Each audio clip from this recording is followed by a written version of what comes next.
Yeah, I really wanted to work with polyrhythm. So the idea that not that, there's this truth versus that truth, but there are these truths and they can be opposite and coexist.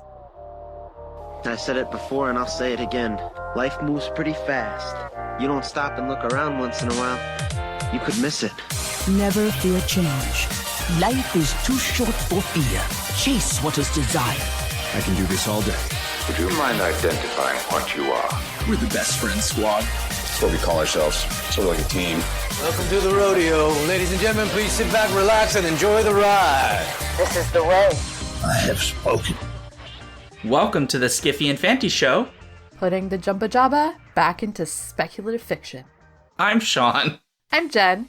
And today we're here with Andrea Hairston. Welcome to the show, Andrea. Hey, glad to be here. So for folks that don't know who you are, which I find hard to believe, you are an award-winning author. Your previous work includes novels like Mindscape, Redwood, and Wildfire, and Will Do Magic for Small Change. Great title, by the way. The plays Soul Repairs, Lonely Stardust, and Hummingbird Flying Backward, among others, and numerous works of short fiction in collections that probably people should own, like So Long Been Dreaming and Dark Matter. And your latest novel, which we're here to discuss today, is Master of Poisons, out from Tor on September 8th, 2020. So this is pretty exciting. Yeah, I'm very, very excited. I'm sitting here like going, oh my God, that's like only a few weeks away. So it's amazing that time is finally passing this year as well. So That's nice. Yeah, 2020, we want to move it along. Definitely want to hurry on to 2021. Right. So to start us off, why don't you tell us a little bit about Master of Poisons? What's the story? What is Master of Poisons? Well, okay, so there's a poison desert, and it's blowing across the Archesian Empire, across the whole world, and people want to deny this and not do anything. But, if you get caught in one of those void storms, it's death. So Jola, who is the advisor to the emperor and the master of poisons, he's trying to save the land, the people, the weeds and wild things, and he's having a hard time with that. So that's why it's a 500-page book. And Awa, who is she's a friend to bees and crows and wild dogs and horses, and she's trying to learn how to be a griot, which is a storyteller. So she's seeking the story power to conjure the world she wants. So Jola and Awa both work to figure out how to deal with the poison desert, and they're tested, and they have to make enormous sacrifices as they try to save the people, the world, the weeds and wild things. And, they're reluctant to do what they have to do. It's hard. Woe to the world that needs heroes.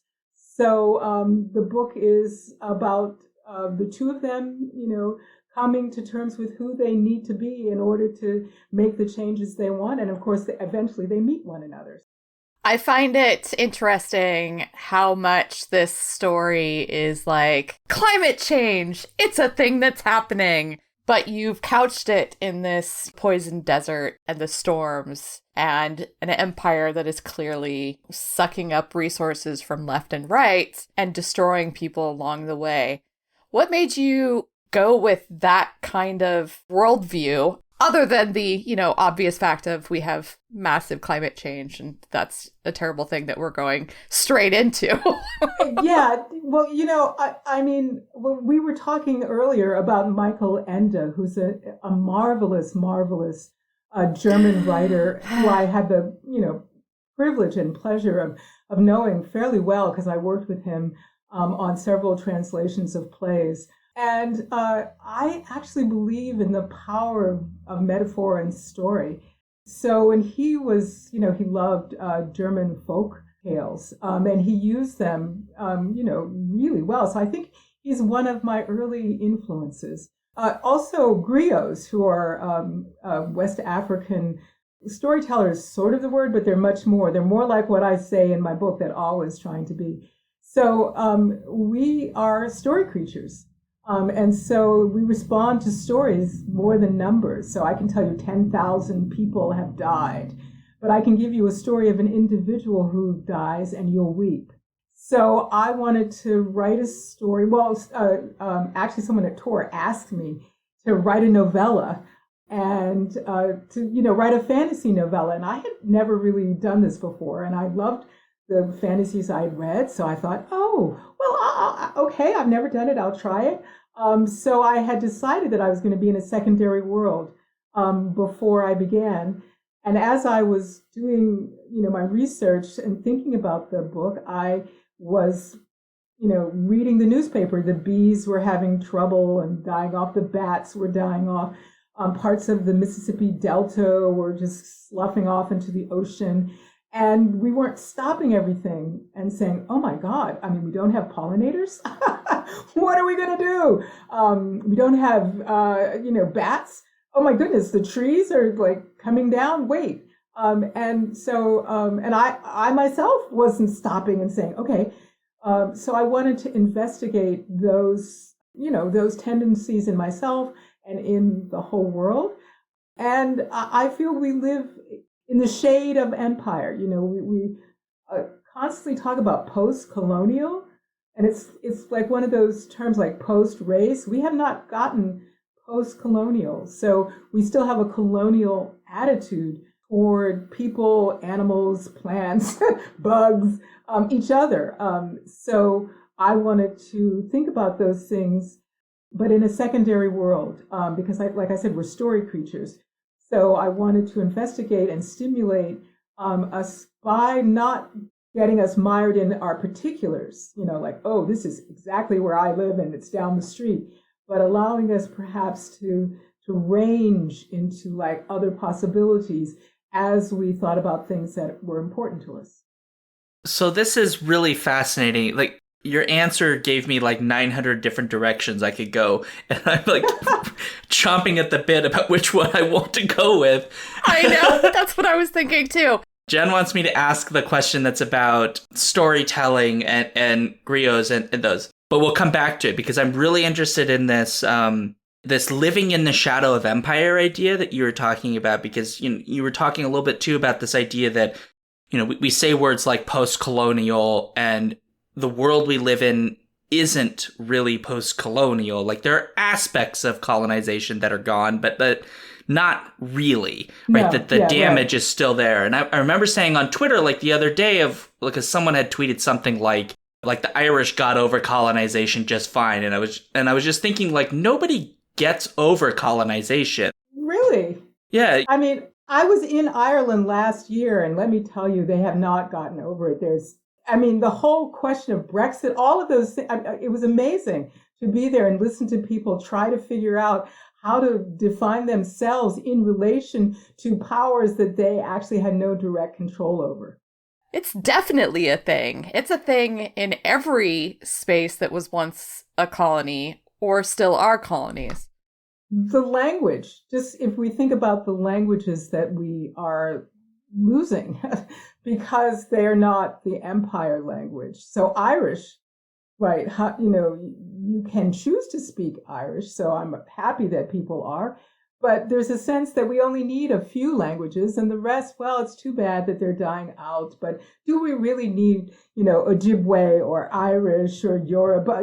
We can all just speak the colonial language, because there's nothing to be said that cannot be said in English, right? That's the assumption. Anything else, anything that you would say in another language is not important if you cannot say it in English, because there's a sense that English can encompass the universe. And that's a colonial attitude, like, oh my God. English sucks up a lot of people's great words and thoughts and stuff, but, it still has its particular history and its way of seeing the world, because every language embodies a way of seeing the world.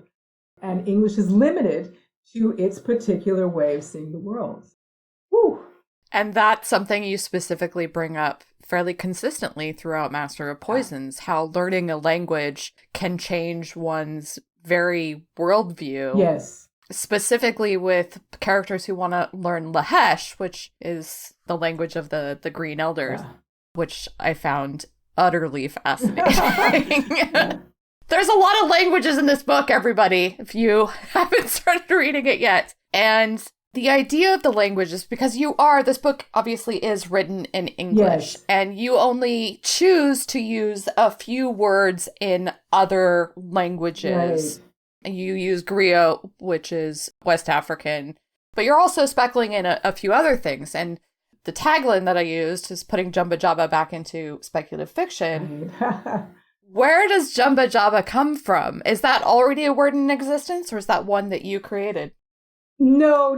It's related to Mambo Jumbo, which is a word. And that word was a word for a dancer who communicated with the spirits. But we have such contempt for that we call it Mumbo Jumbo, right? In other words, and it really isn't. So that's what often happens. Like, that's what English does. It will, suck out the meaning from a particular culture and add its own meaning and value. So we don't value, like voodoo is another one of those words. Vodun is a religious practice of the Fon people in West Africa. And the Yoruba also have a similar religion that, where they have a worship of various, God figures, or what we would call gods. And this religion actually went worldwide. So you will see it in South America, the Caribbean, southern the United States, and now all over. But somehow it's more superstitious than other religions.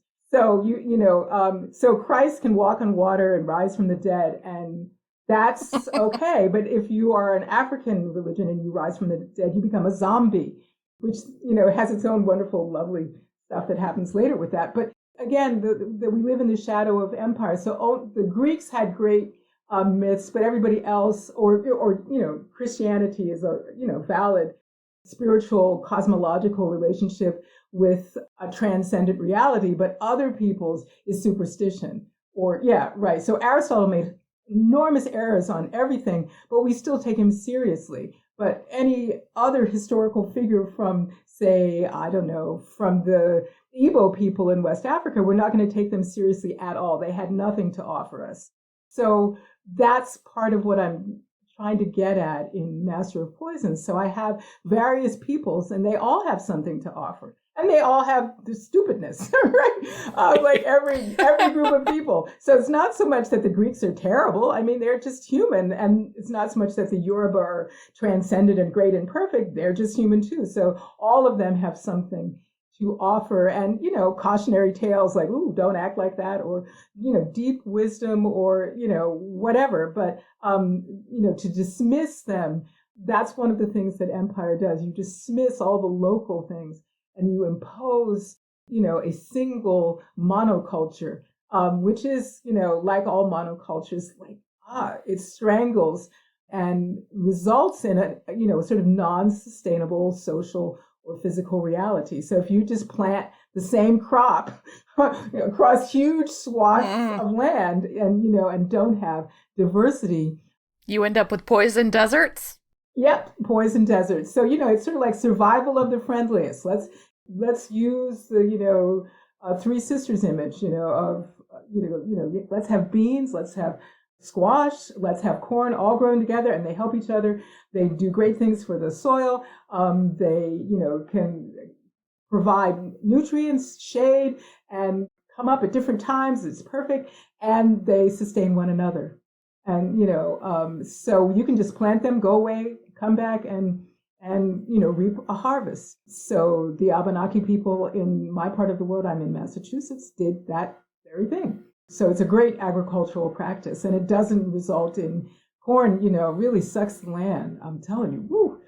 So how can we do the kinds of things we need to do in order to have a good relationship with the planet and the whole universe? Because the planet is not even isolated, because we depend on the sun and all of everything. So how can we rethink our relationship? That's another thing I wanted to get at in Master of Poisons, that we have to shift our cosmology to, we're not, everything isn't here for us, we're not the center of the universe. We're still in that, supposedly we got out of that, but it seems we still think of ourselves, humans as the center of the universe, as opposed to in relation to others and and making it together. So that's a lot of what I was trying to turn into story form as I was working on this book.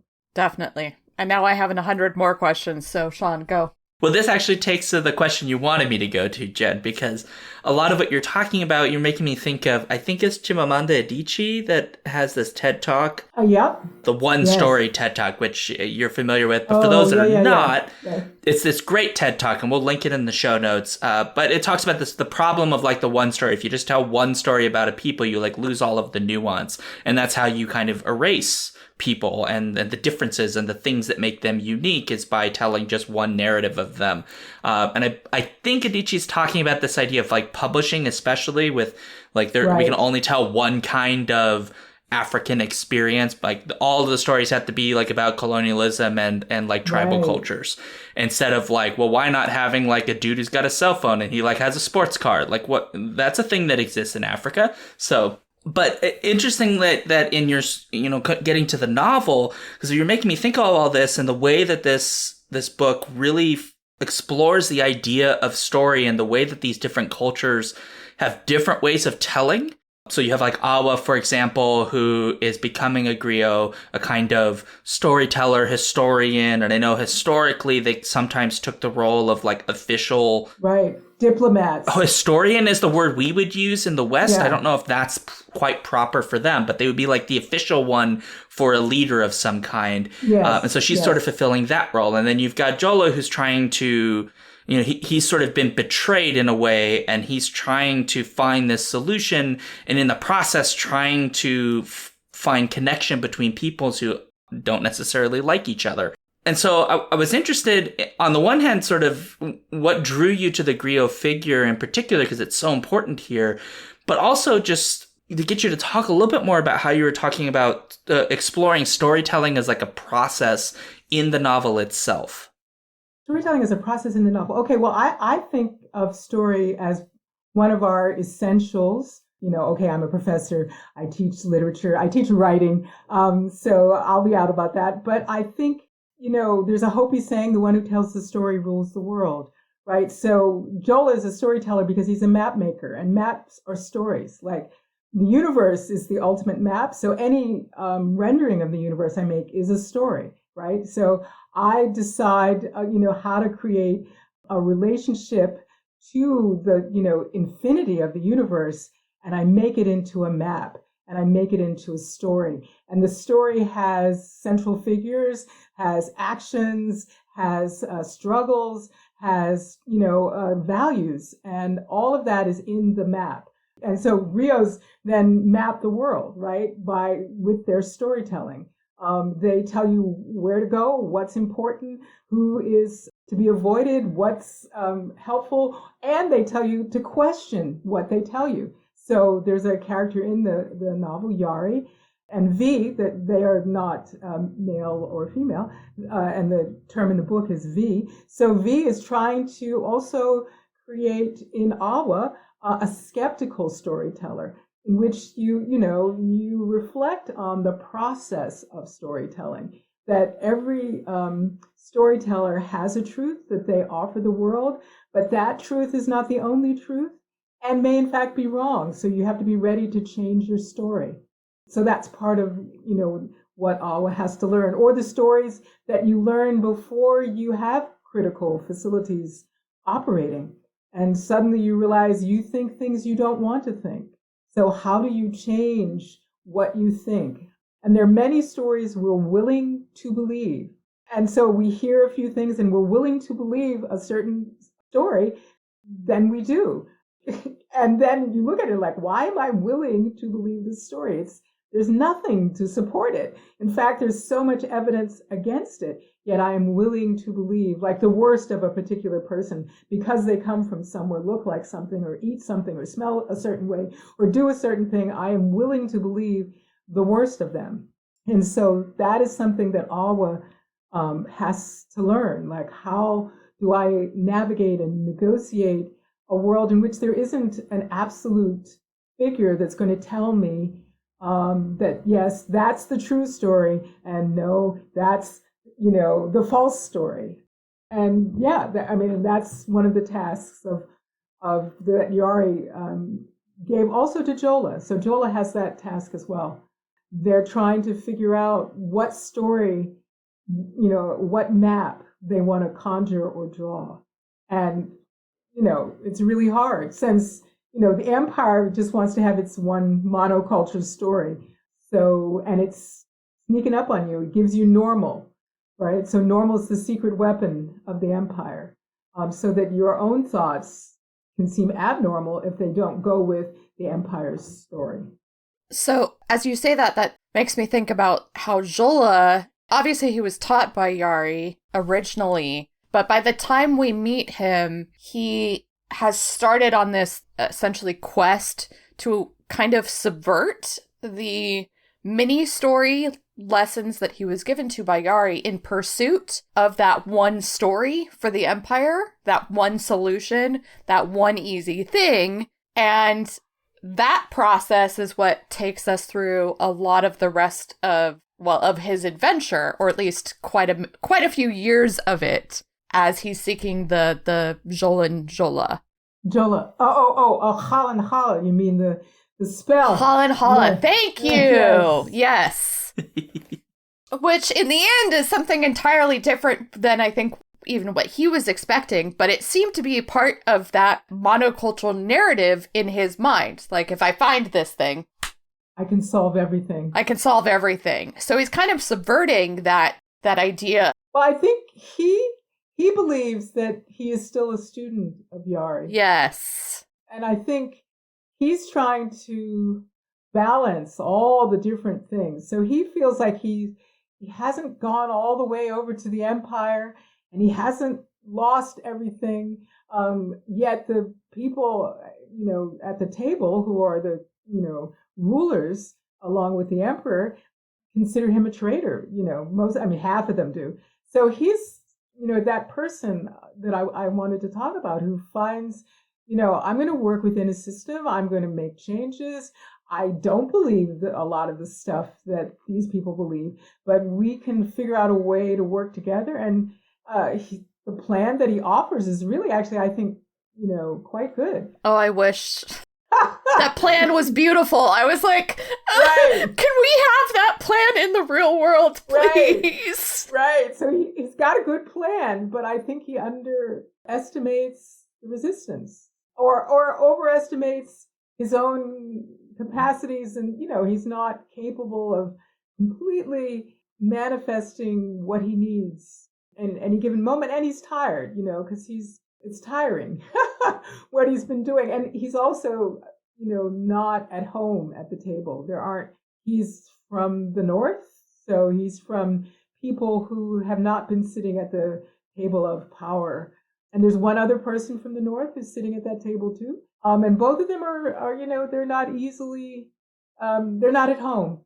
So, and the emperor is patronizing and thinks of Jola as his good friend. I wanted to get at that the complex ways in which we all engage, as we live in the shadow of empire, and try to do, because I think Jola has a pretty clear vision of what's wrong, and the other people even, they don't actually say, oh, what you say is wrong. They just aren't going to do it. So, and that's really right at the beginning. So the rest of the book is how he deals with all of that. Yeah. It was interesting to read that, because I kept thinking as I was going through that the first few chapters, and just thinking, like, he's dealing with an emperor. Like, do you know what room you're entering, right? Like, yeah. but at the same time, right? He's the situation's so dire, and he's convinced himself, even though he doesn't listen to his wife, right? Who says no, but always listen to your wife. I'm just saying. Really, really. But I love that he does, though, because he's so optimistic that I can walk into this room that he knows is a den of snakes, as it were. Yeah. I don't like that phrase. Let me say it. A den of really mean badgers. Yeah. Because I like snakes, and so I'm not going to use den of snakes.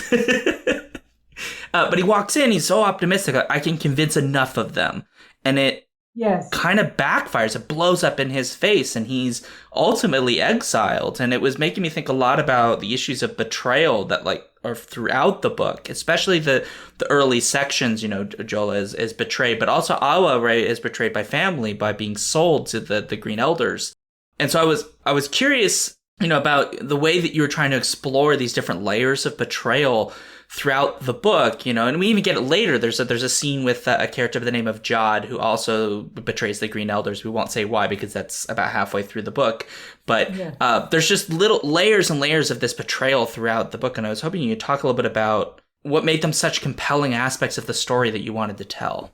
Well, I feel that, one, with Jola, I think the expectation he had, because I think he's hopeful, and he almost does what he sets out to do. So he's very close. And I think that's one of the danger places, because he has a very good plan. He's really persuasive.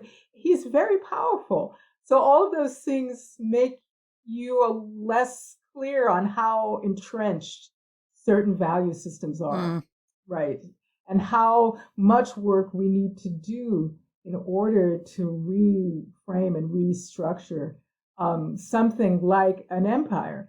So I think he is persuaded by how effective he's already been, right? So he's been very effective. So why shouldn't he be more effective? So for him, as opposed to his wife, who's like, look, dude, I know these people and I'm a pirate. Hey, so I'm like, I'm not going there with you, and you should show me and trust me. And he's arrogant, which he admits, because he feels like I have the power, I have the capacity. So therefore he's vulnerable to betrayal because of his arrogance. And he doesn't have friends, because I think later he ends up with friends who help him with that. So we all need help. And he doesn't really have it at the council table until later. And I think the same thing with Awa. She loves her family, and they don't love her back in the way that she would like to be loved. And I was doing a lot of reading about things that happen to women in particular cultural environments, and I was just appalled. I was like, oh my God, like, what would it be like if it was your family selling you? It was your family saying, well, we need the boys here, but the girls we can ship off. And so I wanted to investigate what that does to you, because then it makes it hard for you to trust love. And I wanted to work on that as one of Awa's dilemmas, and, really honor that as like, okay, so now you have this, and you have, great capacities and great things, but you are basically, you have this heart issue. So that was part of what Jod is about too, because he's from her second family. So I wanted to think about how betrayal happens on different levels for different people. Well, and as you mentioned earlier, things like betrayal will influence your value system, essentially. Yes. And how you allow yourself to be guided by the things that happen to you. So Awa's traumas, not just from the betrayal of her childhood, but then later her experiences in the hut, are going to feed into how she interacts with the people around her, who she trusts, and the type of stories that she is telling, or is capable of telling, or needs to relearn so that she can tell a better story. But they're all part of the story, inevitably, but she has to go through that process to figure it out, that two stories can be true at the same time, in essence. Right. So I really wanted to work with polyrhythm. Yes. So the idea is that, not that, there's this truth versus that truth, but there are these truths, and they can be opposite and coexist. And what would that mean? And so I wanted to have that as a central image of the values and the truth, of the whole story. I loved the concept of polyrhythm, which I hadn't really conceptualized before. I just, hadn't. I don't even know if I had heard the term before reading the book. Okay. So I'm curious, though, because that's absolutely something that's going on here. You have multiple stories happening at the same time, told from different viewpoints. So you have a dog that speaks. You have an elephant that speaks. You have... I love the elephant. I was so worried about the elephant. Every time, like, people would be mean to that elephant, and I was like, oh my god, I just want to take it home and be friends with it. Obviously, the mountains have stories, the trees have stories. Every aspect of this world has a story, and some of them you chose to tell. But beyond that, you also are kind of telling stories in two ways, in another couple of ways, because not only do you have the different viewpoints and the different types of viewpoints, but you're also dealing with you yourself are telling a story, and the characters are then telling secondary stories to feed into that original story. And so I found your style, like stylistically, really fascinating to read, because it almost... your sentences are shorter than I'm accustomed to.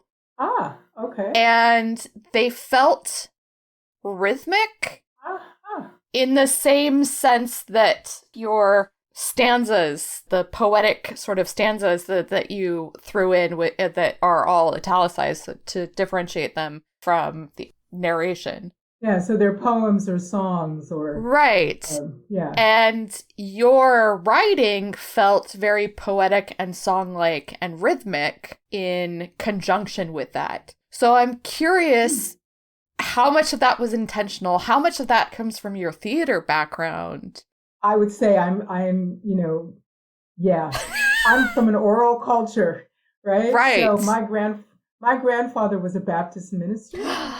And he was a great orator. And I went to church to see him and listen to him, not necessarily because I believed in the particular stuff he was saying, but I was just, I loved him dearly. I would go with him.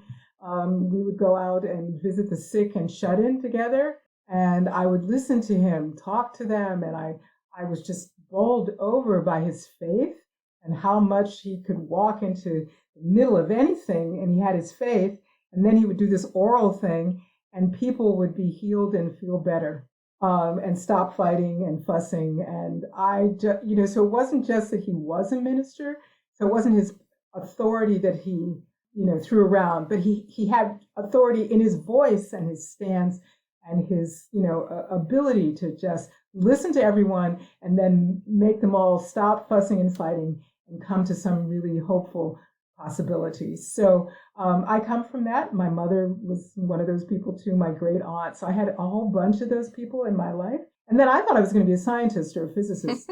So that was where I was headed when I went to college. And I was a math textbook editor at Houghton Mifflin when I got out of college. I went back to college, though, for graduate school in theater because I woke up and said, wait a minute, what are you doing? So the theater, and I start my writing career as a playwright. Right. And that's about really getting vernacular, getting an ear for how people speak and how you can tell a story in speech, so you don't have sort of the narrative interior prose that you get in a short story or a novel, and you don't have the camera. Yes. Which you can get with a film. So you are left with the speech act and the setting and the props and the costumes and all that wonderful stuff as well. So I feel like I owe so much to the theater. There's dramatic action, which helps me to, sort of structure a story. And then there is the task of the playwright, because you can't sound all the same, right? So every character has to have a unique way of speaking. So I feel like I start off as a novelist with that sensibility that there are multiple ways of seeing any, story. Because playwriting is like that. If you have three characters, you have three different views of the same moment. And I wanted to figure out, how can I get that in a novel? So I've been working on that for many years. All of my novels, part of the task is how am I going to get this thing into my fiction writing? I'm also a musician. So I play balafon, which is a West African instrument. It's like a marimba. It's there are gourds and keys.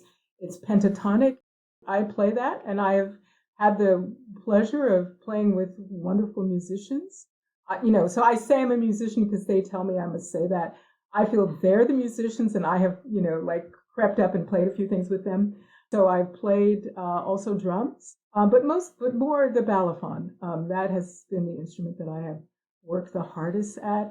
And so when I began playing balafon, it was like learning a new language. That's another aspect of music, So the simplest polyrhythm, 3-on-2, I was like, wow, this is amazing. Very different than syncopated or, the sort of funky rhythms that we have. It's, amazing to be able to feel that and sense that. So that whole process of learning how to do that music really affected all of who I am.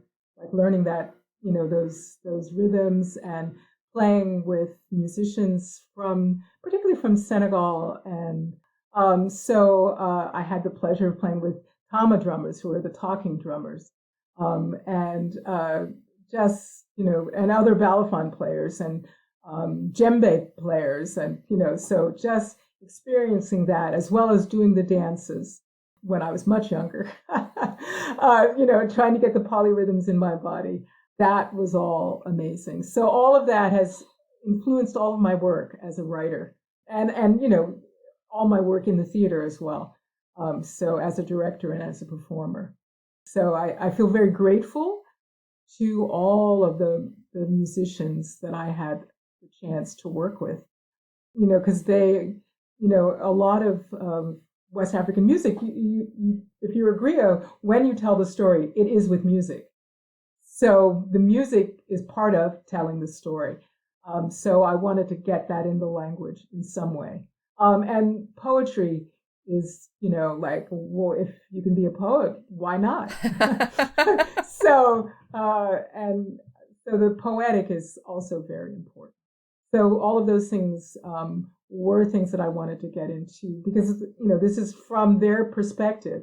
So as a playwright, my task would be to figure out how these people would think about their world. How would they render it?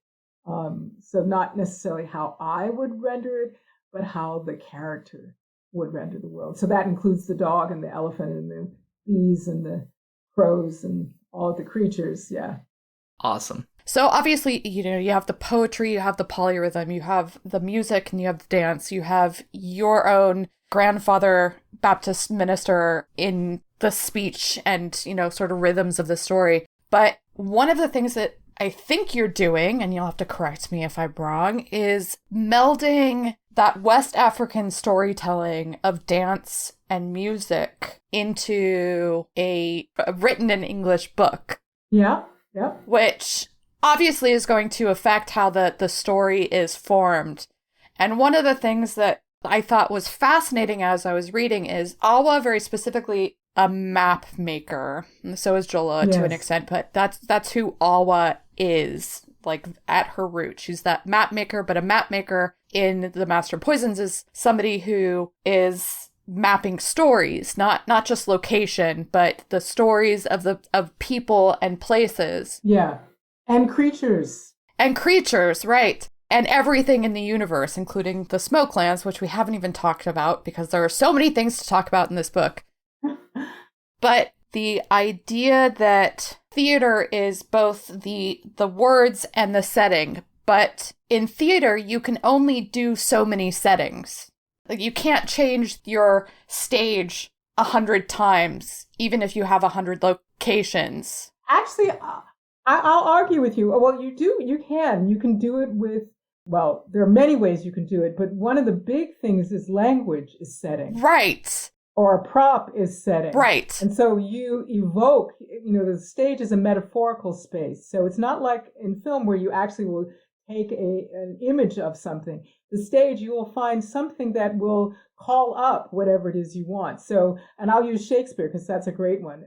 If you want to be in Spain, put an orange on stage because you're not going to have one of those in Ireland. And that's all you need. The orange alone will call up. It's sort of like, oh my God, yes, you must be in Spain.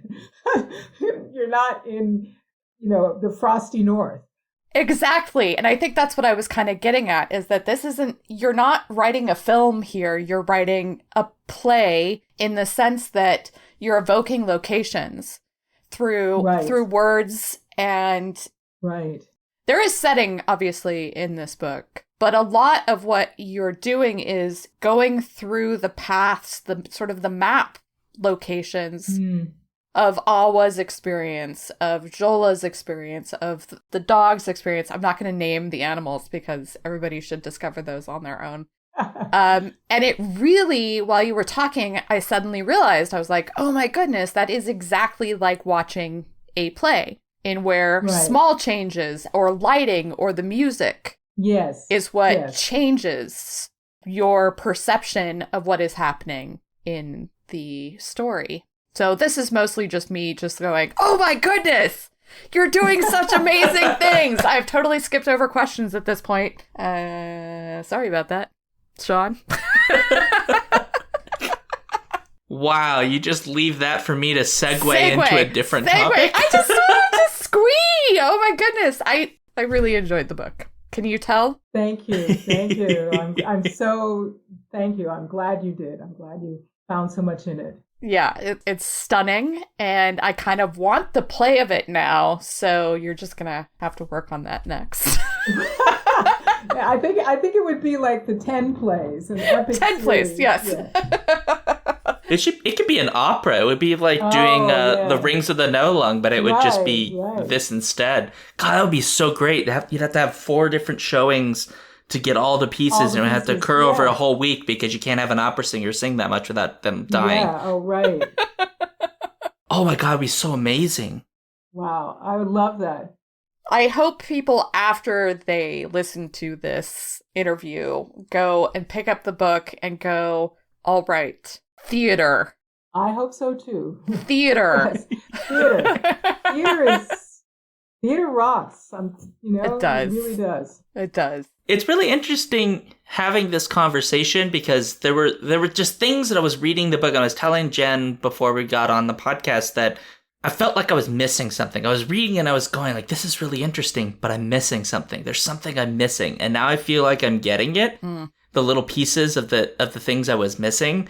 And now I want to reread, because they're just like all these little elements, and that I was like, what's going on here? Like, I mean, I know what's happening in the story, but like, what is the intent here? How is this being constructed? And now we're talking about these ideas of how, theater and language and music are all influencing the way that the story is being told. And it just makes me want to like put on my musician hat and my terrified of actually doing live theater hat and reread it. Okay. I've acted in one play my entire life. I was 35, and it was pretty terrifying. Oh, wow. Well, you should do it again. Yeah, but you do this all the time. Yeah. This is an improv. You know what you're doing. I know, but it's different because I don't have to look at people. You don't necessarily have to look at people on a stage either. The lights blind you. Yeah, the lights are in your eyes. I don't, I feel the audience, but I'm not really looking at them. I stay in my world. So when I'm performing, I like to stay in the world, and I feel the audience, and I feel their energy, and their energy carries me, but I'm not looking in their faces unless that's part of the moment. Then I do, but otherwise I'm in the story. Mm-hmm. Much like reading a book. Yeah. Coincidentally. Clearly, we've been talking about the stories and music and all of those aspects of it. But just in general, can you kind of talk about the magic construction in terms of what aspects of this did you pull from familiar spaces like Conjure? And then those aspects that are less familiar, for instance, like the Smokelands themselves, and how you constructed that space. Wow, so a whole bunch of things came to my mind. So since I was, I guess in 9th grade, I began in 9th grade to study Nigeria. That was like, we had to write a paper on a country. So I picked Nigeria. And I began studying the various peoples of Nigeria and reading their folk tales and their religious stories and, just becoming immersed. I also studied the Cherokee and the so-called 5 civilized tribes. That's what they were called when I was 14. So I studied their stories. And then from there, I continued to study various indigenous people in the United States and various peoples in West Africa down to South Africa. So I was very interested in lots of the cosmology and the stories of how we experience the world and what kind of outer body experiences are possible, and how do you get to another level, another plane, another reality. And then, I'm very interested in the mystics, all over the world. I suddenly became like, oh my God, this mystic thing that I was finding in certain places is like, you can find it all over the place. So I wanted to honor all of those different stories that I had read, just like, my God. So if I can sort of really transcend my individual world and connect with, the cosmos, then I would have other insights, other feelings, other relationships when I returned to my everyday life. And a lot of those practices were theatrical. In other words, they were performative. You would dance your way to another place, or you would somehow, through music and poetry and dance and ritual, you could conjure another dimension of reality. That's where Smokeland comes from reading and experiencing and talking to and hearing about various groups of people in the world doing that. So it was there, and I went, oh, okay.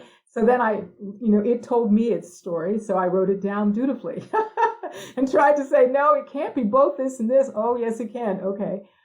So I, crafted it after I had the initial impulse. Yeah, so that's where that comes from. It pulls on my, I don't know, like since I was 14, and I'm pretty old, reading and experiencing world culture. Outside of, because, like in Christianity, the mystics, in many religions, the mystics are like over there. So I was fascinated and wanted to, like all those Black people who get happy and, talk in tongues, just as an example, like, and witnessing that, because I grew up Baptist, and people would feel the Spirit in church and leave their bodies. So I had direct experience with some people doing that. What people have said about being able to have visions. So I decided that one of the great things that you can do in a novel is explore and make real what has previously in your mind been, like a question, a mystery, or a metaphor. So I got to do that.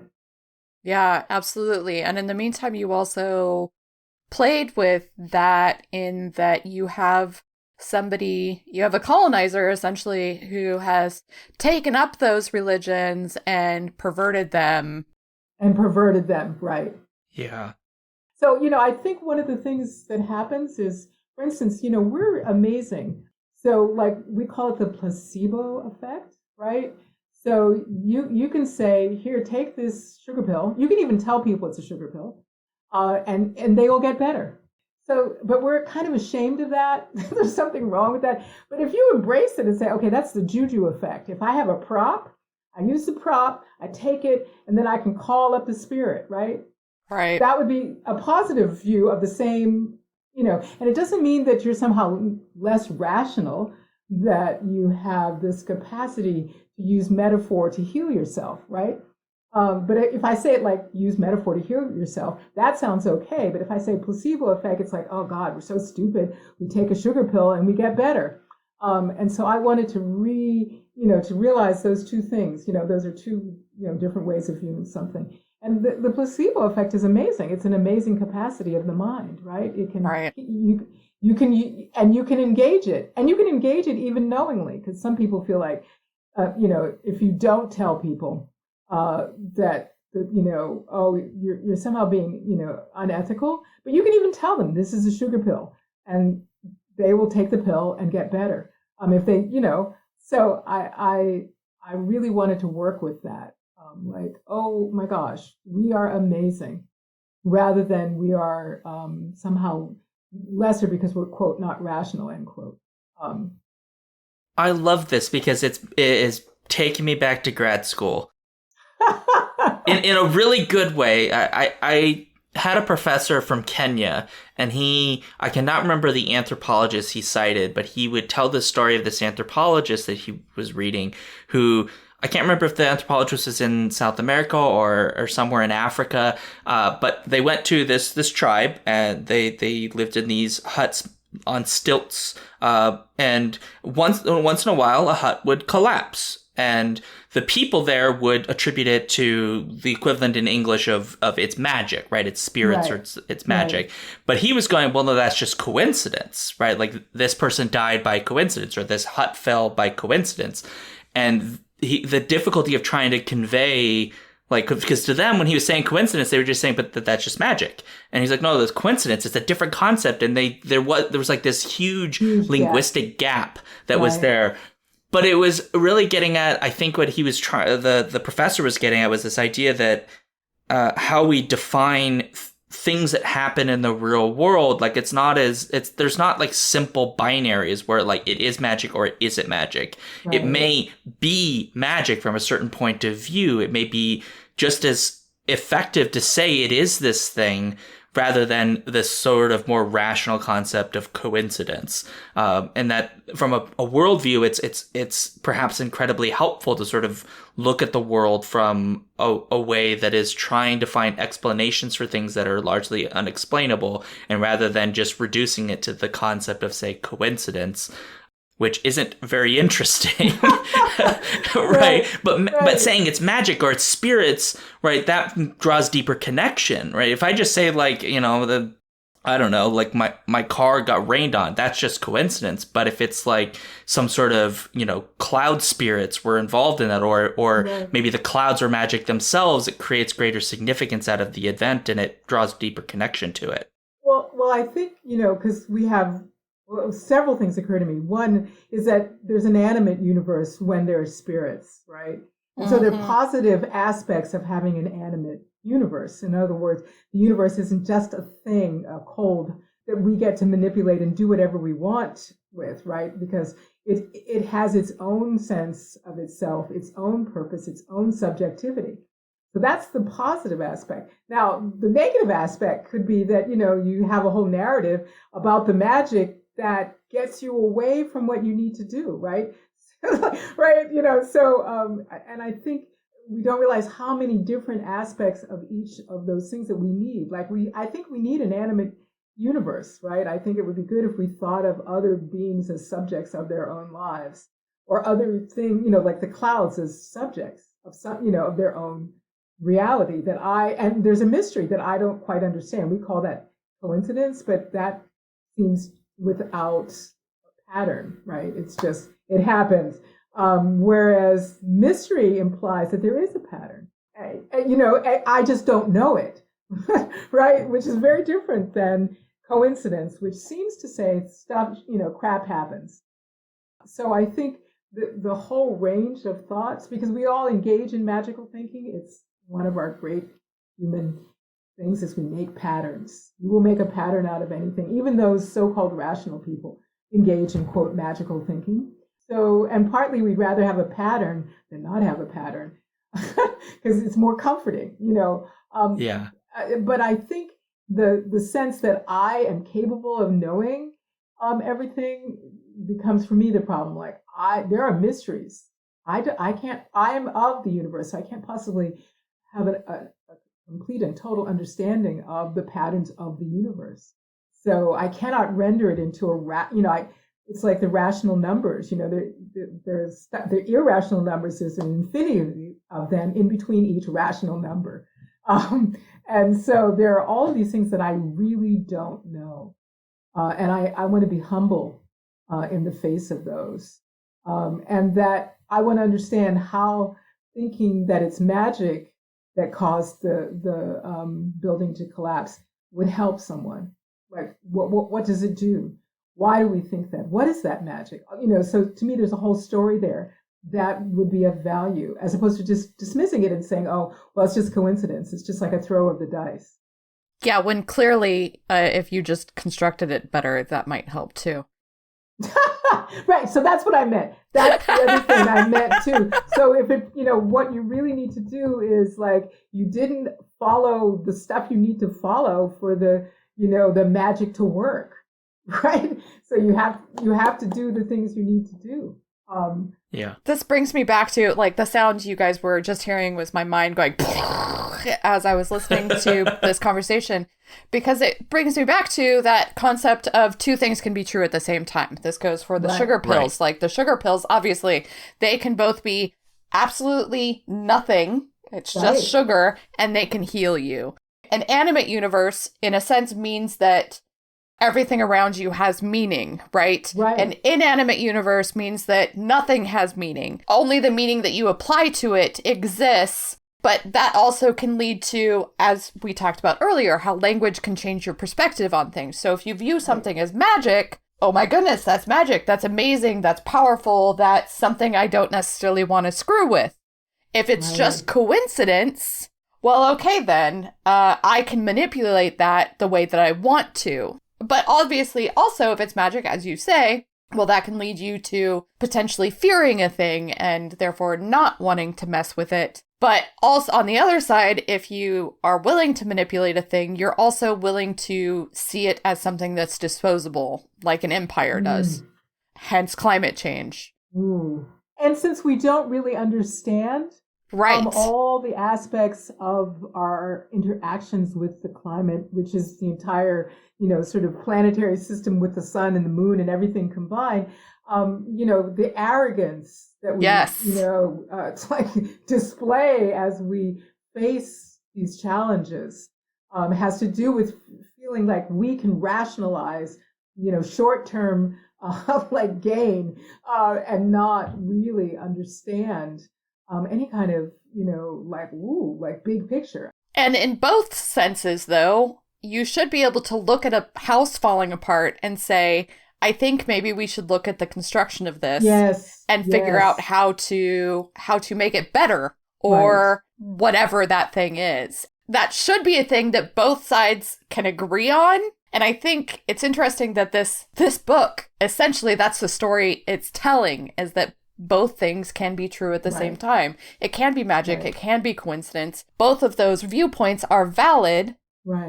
But not if you're like falling into the bad aspects of either one of those things, the negative aspects, the negative, attributes, but also in balance. And we just have to check ourselves. We have to check ourselves. We really have to check ourselves. So the things, because, what I find really disturbing is that if these people who are superstitious were so superstitious that they believed in this magic and couldn't really function very well in the world, they would have died out. I'm sorry. So a lot of the stories that I've heard are stories about how to survive.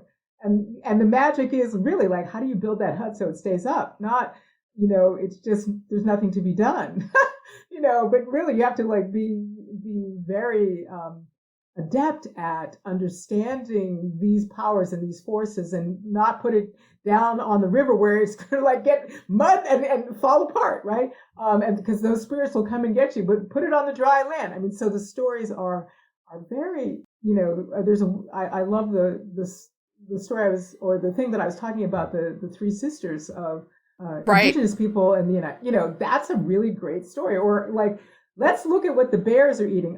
So we then figure out how to do maple syrup, right? So and there's a story about that you can read. And so you're like, oh, wow. Yeah. So, or the basket weavers who know how to take care of the whole garden that will produce the trees that will make the baskets. And there's a whole story that has to do with magic about that. But, their trees live and the other trees that we have tried to plant die out. So, so there's a real sense of indigenous wisdom and science that gets lost in the midst of empire, which is not the same.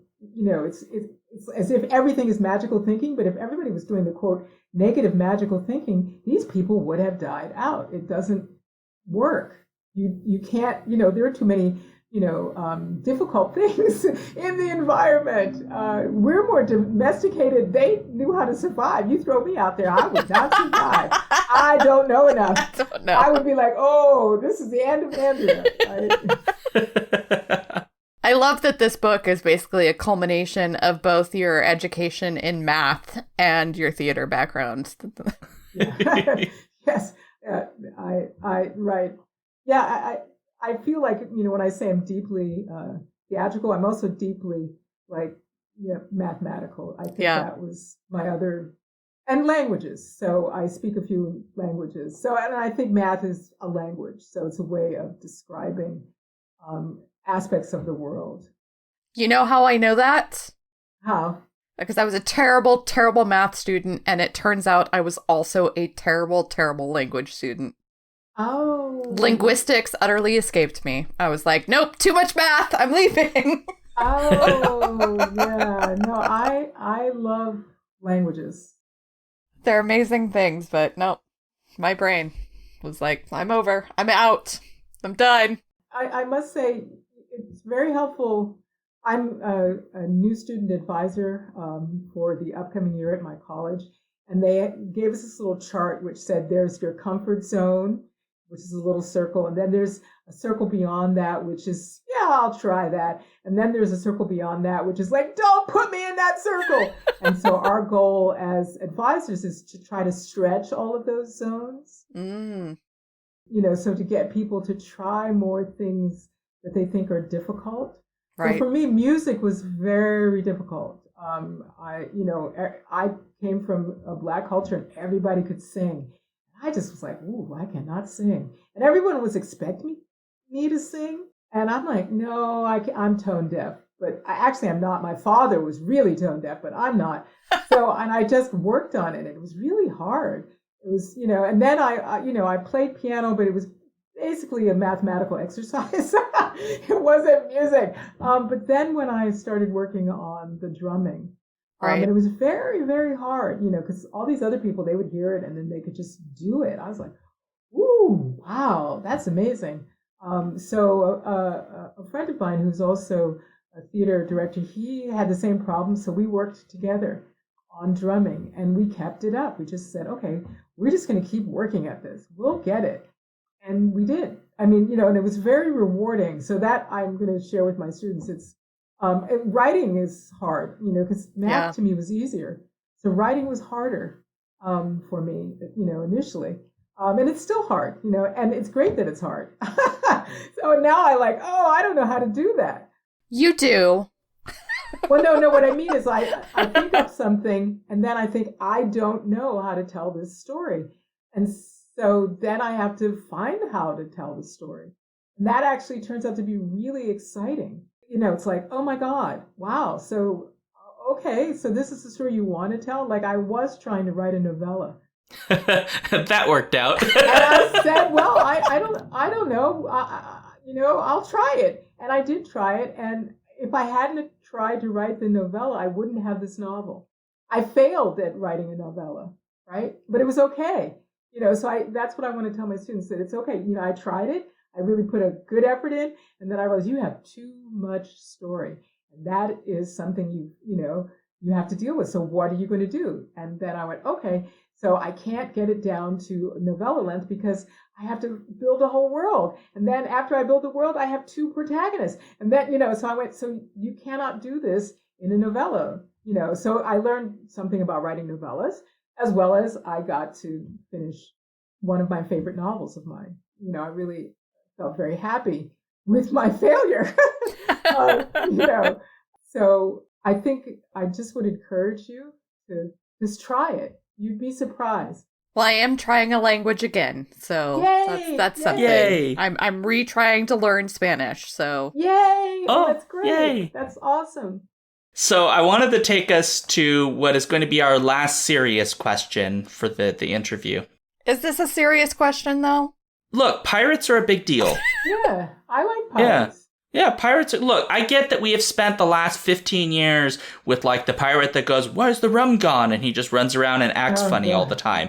Like, I get that we've had silly pirates for a long time now, and everybody goes, "Arr!" and, says matey. I get it. But pirates are, like, serious deal.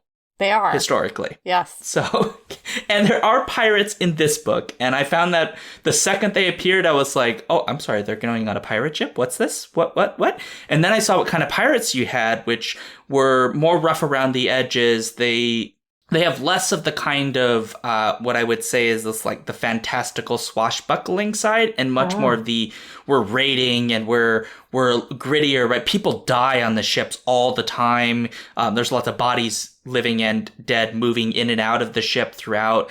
And it was making me think a lot about where you were drawing on from in terms of piracy, because I knew that you were pulling from African folklore and pulling on some of the history there, but my own understanding of piracy on the African continent basically ends at the Barbary Coast, which is named that because that's the European term for much of the coastlines in North and West Africa, and it is associated with the term barbarians, which is a term that does appear in this book, but is different. And so I was curious that the inspiration you had for having these more rugged, more cutthroat, if I dare say, pirates, and then sort of the cutesy pirates for this book. Black Sails versus Disney Pirates of the Caribbean. Right. Oh, yeah. Well, I'm using actually stuff that happened in the Caribbean and off the coast of, the Americas, as well as thinking about, what went on off the coast of Africa. And I'm also thinking of the Fawn, who were not necessarily pirates, but they were big in the slave trade. So they sold a lot of Africans to Europeans, right? So they went and raided Africans and came out. I mean, they raided the Igbo, the Yoruba, all of the West Africans, and sold them. And they got quite rich doing it. So I had them in my mind. And also, I was thinking about a lot of maritime peoples who would go and raid, like from everywhere. Like, oh, we know how to get in the ship, go over there, steal all their stuff, and come back here because we have the best ships. And how those cultures end up often folded into the cultures they raid. So that's what was on my mind. So, so from the people from the North countries who come and raid the Americas, right? And they end up having Norse blood in, like the indigenous people in the North. And it's very interesting how you end up incorporating people who are raiding you eventually. And so that's what I was thinking of, and then I was thinking, like I said, of the Fawn in West Africa. Very interesting nation, Dahomey. And they did raids, they were just on land. And I had written a short story about people off the coast of Georgia and Florida and the Carolinas. So, that was also very interesting what happened there. So people who escaped from the America, of slavery and indentured servitude and ethnic cleansing, like we'll get rid of all the Indians. So, some of those people like got on a ship and left. So I was fascinated by that as well. So that was all in my mind when I was doing my pirates. And it wasn't the ARG, whatever, or the Disney pirates, or they were, not Johnny Depp. Even though I really enjoyed his performance, I must say, especially in the first. They're fun. Yeah, they're certainly very fun. I don't want to take that away from it. Yeah, I really enjoyed his performance. That's the last question you get to have, Sean. We have to end. We do. Yeah, because we've been talking for a long time. This has been a pleasure. Thank you. Absolutely. You're welcome. I hope to meet both of you at some point. I know. And then I'll get to squee about Michael Ende more, and it'll be amazing. And this book, because it really was absolutely beautiful. So before we close out, though, why don't you tell us where people can find you? I am at a.k.a. Hairston. That's my Twitter. And AndreaHairston.com. And presumably people can find Master of Poisons wherever books are sold? Yep. I would highly recommend your local bookstore. Indiebound.com will help you find one. Small independent bookstores are, really essential to our community, so support them. Absolutely. Absolutely. Book is out on September 8th, so if you're listening to this and it's not September 8th yet, pre-order that book. Yeah. And then pre-order 500 more copies. And give them to your friends. Yes. Exactly.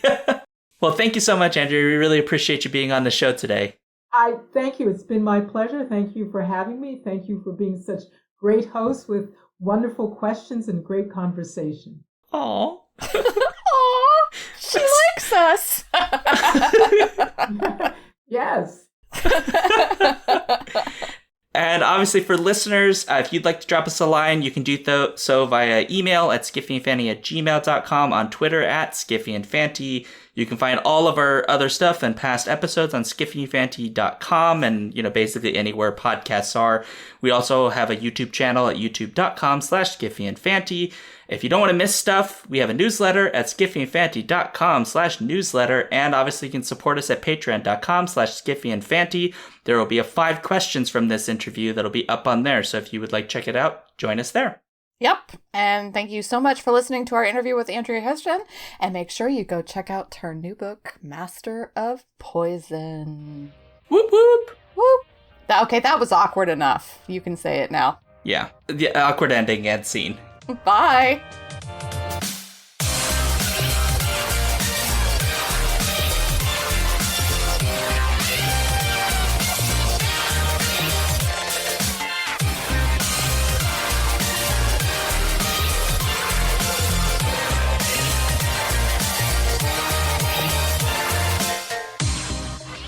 If you would like to support this podcast, you can do so at patreon.com/skiffyandfanty. You can also find us on our website, skiffyandfanty.com, and on Twitter at skiffyandfanty.